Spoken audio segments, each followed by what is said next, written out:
สวัสดีครับวันนี้ตากล้องพามาชมหยอดแล้วยิงไปเลย พญาเต่างอยนะครับผมที่สกลนครนะครับผมนี่ครับก็เป็นลูกเต่างอยนะครับผม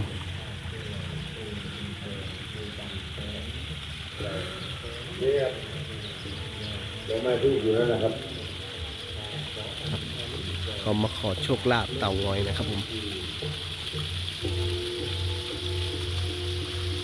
ดอกไม้ทูกได้แต่ศรัทธาพญาเต่างอยเท่าไหร่ก็ได้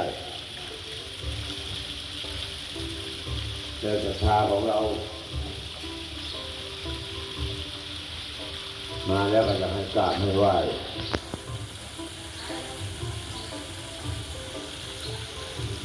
กราบมือเปล่าก็ได้มือเปล่าฉะนั้นก็จะให้มือเปล่าโดยให้เปล่าให้เป็นมาแล้วก็จะให้ไหว้พอมีคันว่ามีแล้วมันมีได้แต่ขับ พญาเต่างอยนะครับผมมีเงินไหว้ที่สกลนคร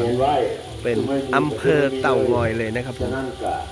ได้มาแล้วก็ มาสกลนครก็มากราบไหว้ ชาเพิ่น หลวงพ่อ ว่าบอก พ กล่า ญาว เพิ่น เต่างอยนะครับผม บอกกล่าวปู่ว่ามาด้วยปู่เด้อลูกหลานได้มาแล้วได้มากราบมาไหว้อะไรเพิ่นก็สิได้เบิ่งได้แยงลูกหลานทั้งหมดบ้านก็ใส่มาใส่กับลูกหลานเพิ่นนั่นแหละครับเพราะว่าจิตใจของ ให้ เรา ร่ำให้รวยนะครับ มาแล้ว เดินทาง ก็ ก็ คือ แคล้วคลาดปลอดภัย ใจเขามาหาปู่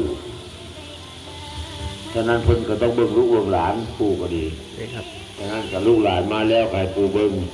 ปู่แยงนำ พญา ไป เต่าง ใส่ อย กับ นะ คุ้ม ค คร รับ องให้